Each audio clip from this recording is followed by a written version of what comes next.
विद्यार्थी मित्रों, सुप्रभात। रसखान के सवैये इस कविता के संदर्भ में फिर एक बार मैं आपका स्वागत करता हूं आज की ई क्लास में।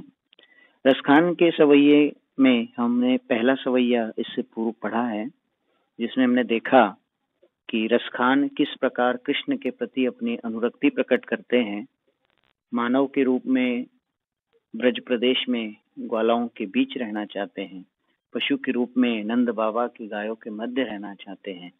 अगर पत्थर है बनना उनके किस्मत में, तो एक गोवर्धन पर्वत के हिस्से के रूप में वो जन्म लेना चाहते हैं। और पक्षी भी अगर उन्हें होना है, मान लीजिए अगले जन्म में, तो यमुना के किनारे कदम्ब के डालियों पर पक्षियों के जहाँ बसेरे हैं वहां वो बसना चाहते हैं, क्योंकि कृष्ण का सानिध्य उस कदम्ब को जो है प्राप्त हुआ है।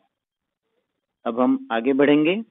इसका अगला हिस्सा जो है कविता का दूसरा सवैया रसखान का, उसका अध्ययन करेंगे।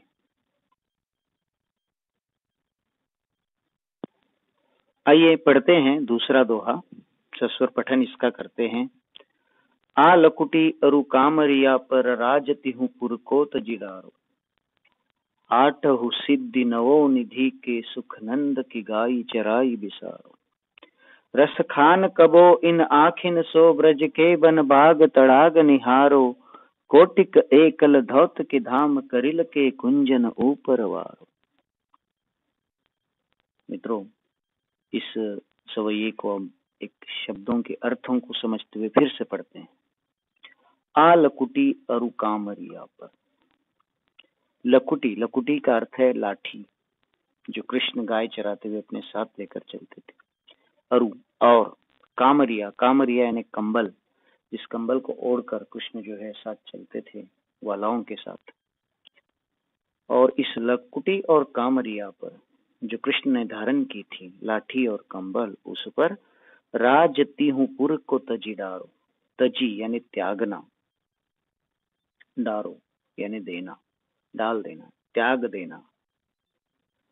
रसखान कहते हैं कि कृष्ण के प्रति उनका समर्पण भाव यहाँ प्रकट करते हुए कहते हैं कि कृष्ण की लाठी और कंबल अगर मुझे प्राप्त होता है, उसका सानिध्य मुझे मिलता है, तो मैं उस परम सुख के लिए तीनों लोकों का राज, तिहुपुर यानी तीनों पुर यानी लोक, तीनों लोकों का राज, तीनों लोगों का स्वामित्व जो है त्यागने के लिए तैयार हूँ, तत्पर हूँ। तात्पर्य क्या कि तीन लोगों के राज्य से भी बढ़कर कृष्ण के सानिध्य को प्राप्त वस्तुएं लकुटी और कामरिया उनको बहुत कीमती नजर आती है और उनके लिए बहुत महत्व रखती है। क्यों? क्योंकि कृष्ण के प्रति अनासक्त और समर्पित प्रेम भाव जो है उनके मन में है। अनासक्त प्रेम है, ध्यान रखिएगा। जहाँ प्रेम में आसक्ति होती है वो सच्चा प्रेम नहीं होता, सच्ची भक्ति नहीं होती है।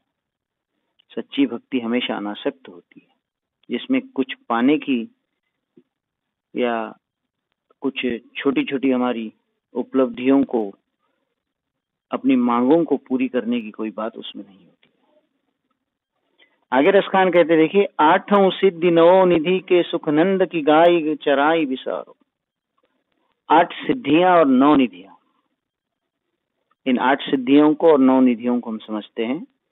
मतलब हमारी भारतीय परंपरा में जो अलग अलग प्रकार के पुराण ग्रंथ है, उनमें 8 सिद्धियां और 9 निधियों का वर्णन है। ये 8 सिद्धियां कौन सी है, 9 निधियां कौन सी है, अगले पृष्ठ पर हम उसको जानेंगे।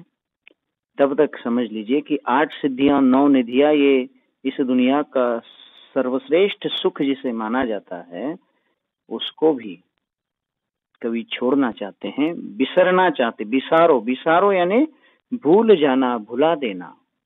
किसके लिए भुलाना चाहते हैं? नंद बाबा की गायों को चराने के लिए।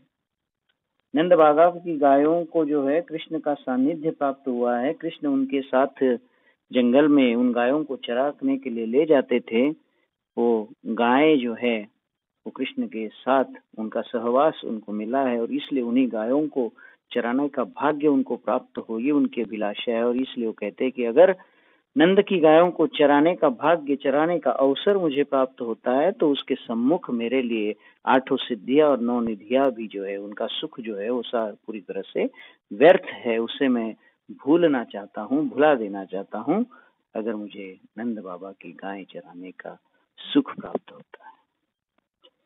आगे कहते हैं, रसखान कबो इन आखिन सो। रसखान यहाँ पर वैसे कृष्ण के लिए भी प्रयुक्त है, कुछ विद्वान कहते हैं कि कृष्ण को संबोधित करते हुए रसखान कहते हैं, लेकिन कुछ प्राचीन कविताओं की परंपरा में जो है छंद और उसका बंधन जोड़ते हुए जो है कवि अपना नाम जो है वहाँ उसमें जोड़ते थे, ये भी परंपरा है। तो रसखान कहते हैं कि कबो इन आखिन सो, कि इन आंखों से मैं क्या करना चाहता हूँ, मैं कब से, मैं इसी कब तक, असीमित समय तक जो है ब्रज के वन बाग तड़ाग निहारो। ब्रज प्रदेश के जहाँ कृष्ण रहते थे, जिस वन बगीचे में जो है, जिस उपवन में, जिस वन में, जंगल में कृष्ण घूमते थे, कृष्ण रहते थे, कृष्ण विचरण करते थे, वहां मैं घूमना चाहता हूँ।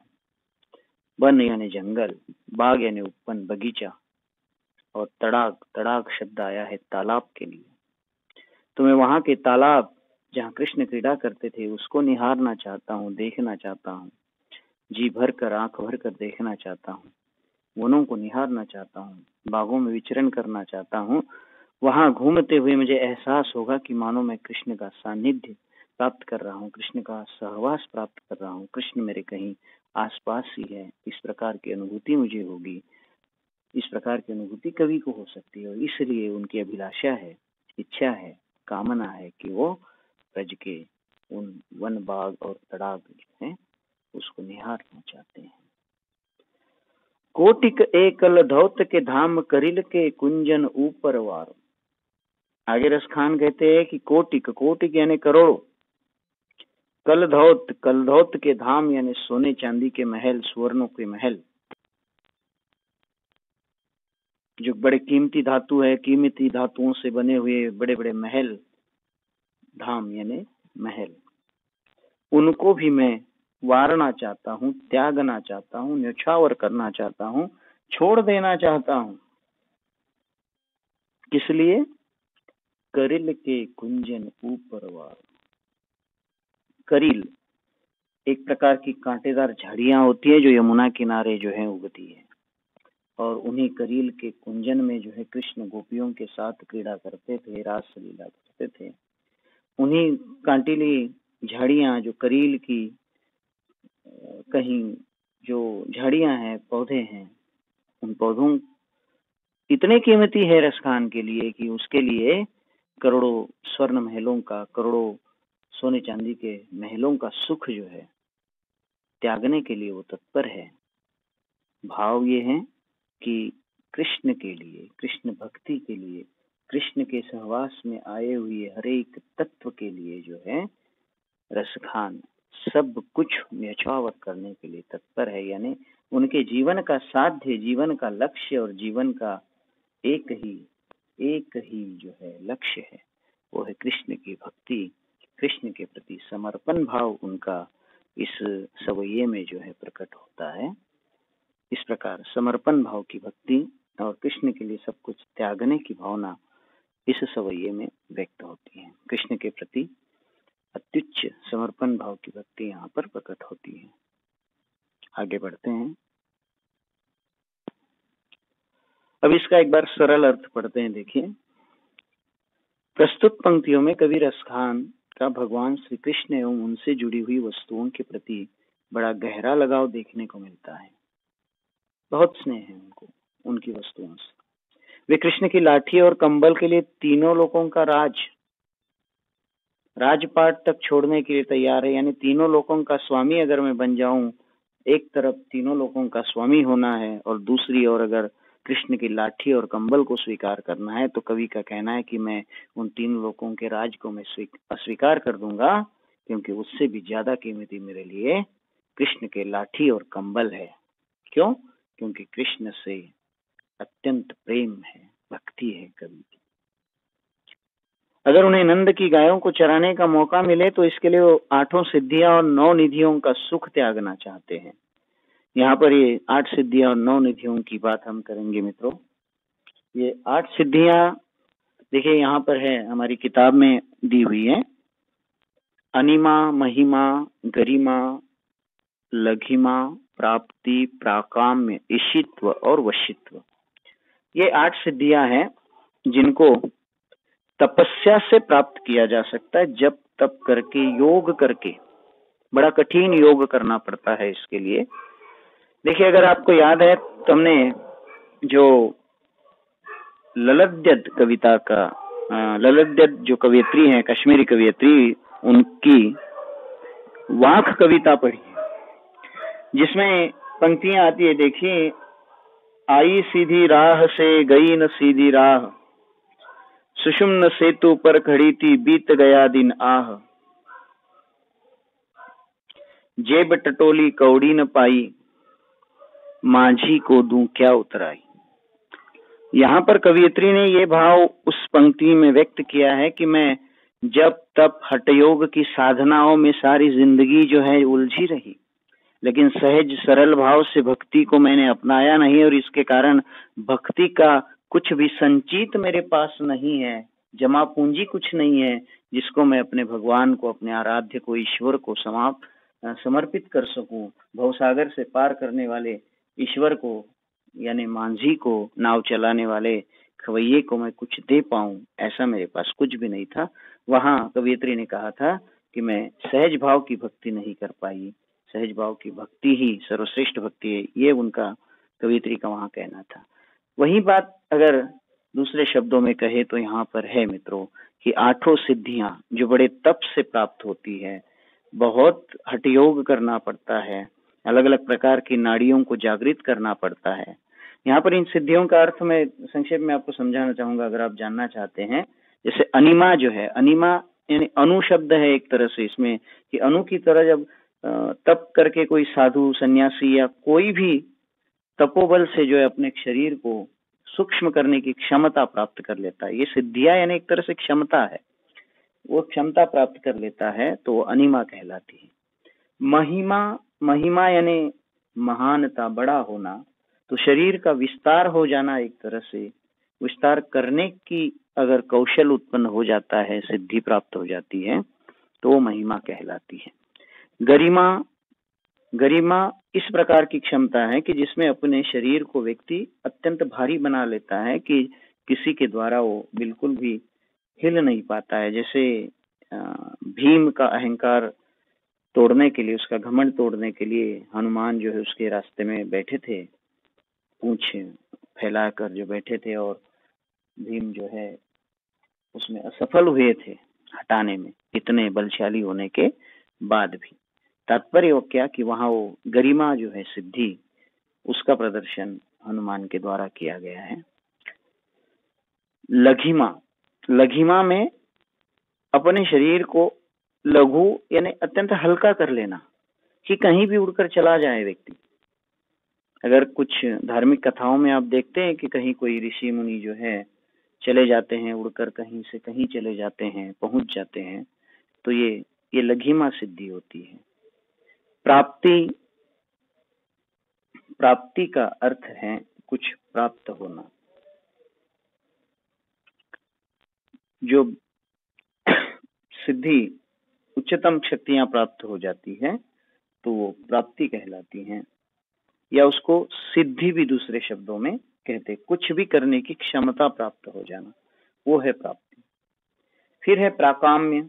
प्राकाम्य का मतलब है दूसरे के मन की भावना को समझ लेना, उसके मन में कौन से विचार चल रहे हो जब जानने की शक्ति हमें मिल जाती है तो प्राकाम्य सिद्धि कहलाती है।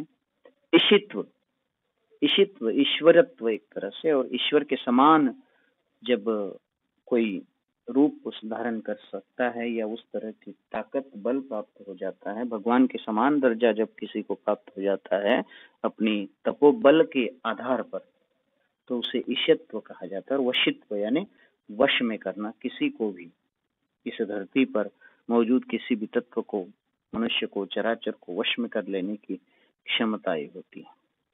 देखिए मित्रों, ये 8 सिद्धियां क्या है, ये कोई इस तरह से कोई प्रश्न नहीं पूछे जाते, लेकिन एक जिज्ञासा होनी चाहिए आप लोगों को कि ये सिद्धियां हैं क्या। तो प्राचीन ग्रंथों के अनुसार जो तपोबल से जो क्षमताएं प्राप्त की जाती है वो 8 सिद्धियां हैं। और 9 निधियां कुबेर की निधियां हैं। कुबेर जो है हमारे धर्म ग्रंथों के अनुसार या प्राचीन ग्रंथों के अनुसार जो है सर्वाधिक धनवान व्यक्ति हैं, और उनके पास ये निधि यानी एक तरह से संपत्ति है ये। तो पद्म, महापद्म, शंख, मकर, कच्छप, मुकुंद, कुंद, नील और खर्व, ये कुबेर की 9 निधियां हैं। और वो ये निधियां जिनके पास, इसमें से एक भी अगर किसी के पास होती है तो ये संसार का बड़ा धनवान जो है व्यक्ति माना जाता है। ये अलग अलग प्रकार की निधियां हैं। इनमें से कुछ शब्द जो है प्राचीन समय में हमारे यहाँ संख्या गणना के लिए भी जो है किए जाते थे, उनका शब्दों का प्रयोग किया जाता था। तो ठीक है, मैं आशा करता हूँ आपको ये समझ में आ गया होगा सवैया। फिर एक बार मैं बिल्कुल जल्दी से आपको समझाना चाहता हूँ कि रसखान जो है भगवान के कृष्ण के वस्तुओं के प्रति लगाव रखते हैं, लाठी और कंबल के लिए तीनों लोगों का राज्य त्यागना चाहते हैं, नंद की गाय चराने मिले तो 8 सिद्धियां 9 निधियां त्यागने का सुख जो है वो त्यागना चाहते हैं। और जब से कवि ने ब्रज, वन, बगीचे, तालाब को देखा है तब इनसे वो दूर जाना ही ना चाहिए, उसी को देखते रहना चाहते, निहारना चाहते।